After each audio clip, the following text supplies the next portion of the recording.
JBN will keep you informed. Coming up in the news today, 12 killed in road accidents since the start of the year. Accused St. James baby snatcher to face court today. Trelawney police seized 3 firearms and arrest 2 people. Police investigate fatal Mandela crash. Government to remove GCT on eggs. Jamaican held for alleged armed robbery in Trinidad. Young farm worker wants to take care of his family. Please remember to like, subscribe, share, leave us a comment and click the notification bell to receive our daily news items. 12 killed in road accidents since the start of the year. The Road Safety Unit, RSU, in the Ministry of Transport and Mining has revealed that 12 people have died on the nation's roads since the start of the year. Pedestrians, motorcyclists, and passengers and drivers of private motor vehicles have recorded the highest fatalities to date, the RSU said. A breakdown of the fatalities revealed that 1 was pedestrian, 1 was a pedal cyclist, 5 were motorcyclists, 1 pillion, 2 were private motor vehicle passengers, and 2 were drivers of private motor vehicles. In the meantime, the RSU is urging motorists to apply safe driving methods such as keeping left while driving, not overtaking around corners, and driving within the posted speed limits. Additionally, the unit is reiterating the call for motorists to wear their seatbelts, both drivers and passengers, helmets for motorcyclists and pillion riders, and pedestrians to use the road with caution. Accused St. James baby snatcher to face court today. The St. James woman who is accused of stealing a baby in the parking lot at the Cornwall Regional Hospital in Montego Bay on January 4th is set to appear in the St. James Parish Court today. The woman, 26-year-old Melissa Harriott of Norwood in St. James, was formally charged with child stealing after the baby was reportedly recovered on January 6 when the policemen were contacted by citizens who gave information leading to her whereabouts. Harriott and her boyfriend were subsequently arrested in Green District in Norwood. It is said that the baby's mother had asked Harriott, who allegedly befriended her, to hold the baby while she went to the restroom. However, when the mother returned, both her baby and Harriott were gone. Trelawney police seized 3 firearms and arrest 2 people. The Trelawney police have reported that a man and a woman were taken into custody following the seizure of 3 firearms and 59 rounds of ammunition during operations in the parish yesterday, Monday, January 14. Reports from the Falmouth police are that about 11:30 a.m., during an operation on the Kerry Park Main Road, the driver of a motor car was stopped. The vehicle, the driver, and a passenger were searched, and a Beretta pistol with a magazine containing 7 rounds of ammunition was found, the police said. Further investigations led officers to Samuel Prospect in the parish, to the home of one of the suspects. A search of the premises was carried out, and an AK-47 rifle, an M16 rifle, and 52 cartridges were seized.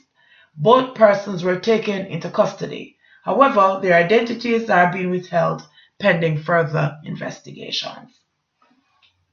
Police investigate fatal Mandela crash. Senior Superintendent Calvin Hallin, Commanding Officer of the Public Safety and Traffic Enforcement Branch of the Jamaica Constabulary Force, says a thorough investigation is underway to unearth the truth behind the Mandela Highway crash that killed Canadian native Tashana Cumbermack on the weekend. The collision also left dancehall artist Munga Honorable nursing injuries. However, there are conflicting accounts of the fatal crash from the police and the entertainer. A thorough investigation is now going, as we are still trying to find out the truth behind what happened, Allen said. The police's Corporate Communications Unit, CCU, reported that at approximately 5:50 a.m. last Saturday, the DJ was driving a Toyota Axiom motor car that crashed into a Suzuki Vitara. The Vitara in turn hit a bus in which Cumbermack was traveling. The 26-year-old Canadian woman was subsequently pronounced dead. Following the police's account of the incident, Munga Honorable, whose given name is Damien Roden, along with his attorney Christopher Towson, has rubbished the police's report, stating that a portion of what was said is fictitious. The entertainer, who is recuperating at home, said that he was not the driver of the vehicle. He said that Cumbermark was actually in the back of the car sleeping. He also noted that she was not a passenger in the minibus, as the police reported. Government to remove GCT on eggs. Agriculture Minister Audley Shaw says the government will be removing the General Consumption Tax (GCT) on table eggs amid complaints about the crippling effects it is having on the industry. Shaw made the disclosure at the association's 18th annual general meeting held recently in Ocharias, St. Anne. However, the minister did not provide any timeline when the tax will be removed. President of the Jamaica Egg Farmers Association, Roy Baker, says the GCT, which was implemented in 2012, has created disparities in the industry. He also believes that removing the GCT will spur growth in the industry. However, Baker agrees that the government needs revenue and believes it should instead tax egg powder, among other options. Jamaican held for alleged armed robbery in Trinidad.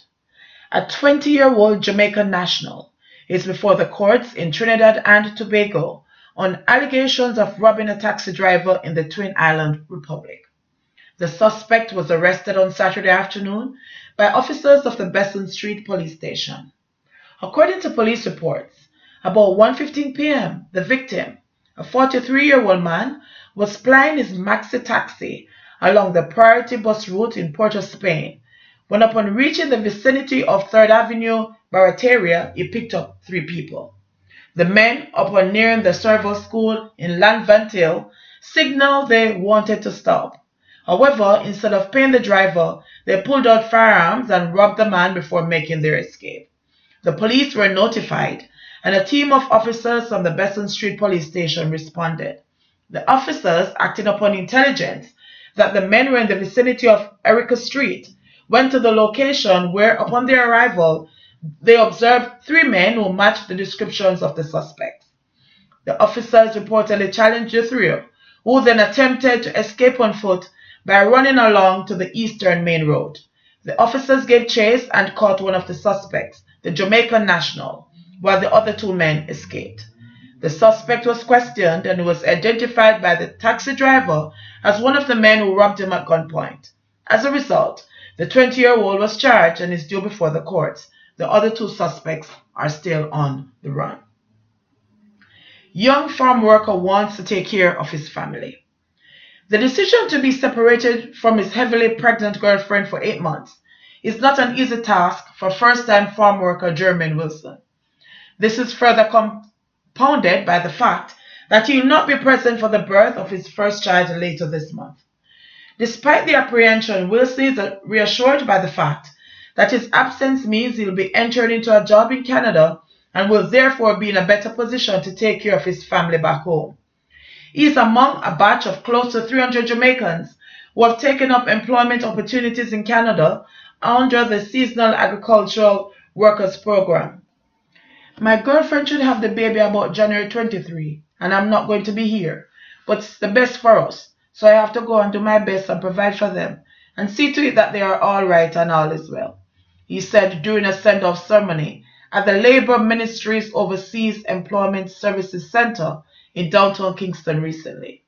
Wilson, who is slated to return to the island when his child will be 8 months old, is grateful for the opportunity that has been provided. He says that advancements in technology will allow him to communicate with his family members on a regular basis and that he eagerly awaits photographs of his young child. Most of the seasonal agricultural workers will be employed in Ontario, in areas such as Leamington, Tillonsburg, and Bradford. They depart the island on January 3 and 4. Describing the program as a blessing, experienced worker Howard Anderson encourages first-time participants to use their goal and aspirations as reminders of why they are on the program. For the first time, based on experience, it is a mindset. It is going to be challenging for the first time, and sometimes you feel like you want to quit. But just put your mind on the goal and what you plan to achieve. The first week is the challenge, but from you get over the first week, you're good, he said. He notes too that constant contact with family members will also help individuals to cope better. Andy, who is traveling for the 10th year, notes that the initiative has assisted many Jamaican families. I give thanks for it because it does help. It helps you achieve your goals, so I give thanks for it, he added. Expressing appreciation for the opportunities the initiative has afforded him thus far, Ian Underhill, who will be working in Leamington, urged participants to be honest and hardworking. I thank God for it because it helped me to take care of my children and school my children. Because when me that grew up, my parents never did have it to help me in school so much. And I come up now and got the opportunity to help my children. I thank God for all 7 of them. They have qualification now that can help them, he said. Having helped his children in acquiring their education, Underhill says he's just doing a little thing now to help me and my wife and to finish up my local house so we can have a nice home. Meanwhile, Minister of Labour and Social Security, Shahini Robinson, encouraged the workers to be good ambassadors by carrying out their duties diligently and conducting themselves appropriately at all times. Maintain a professional attitude, both on and off the job. Be your brother's keeper. Listen to the instructions of your employers and try to work to the best of your ability, she told them. The minister advised the workers to observe all the safety procedures and regulations that have been implemented, and if something goes wrong and you're hurt, report it immediately to your employer so that it can be addressed, and also to your liaison officer. She also encouraged them to keep sight of their goals.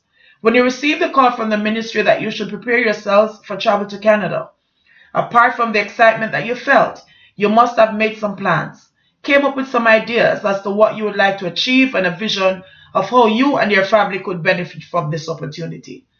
Do not lose sight of this, for this is what will motivate you to try even harder when the going gets tough, the minister said. The workers are employed in greenhouse, crop production, vegetable farming, and fruit tree cultivation. JBN, we keep you informed. Please remember to like, subscribe, share, leave us a comment, and click the notification bell to receive our daily news items.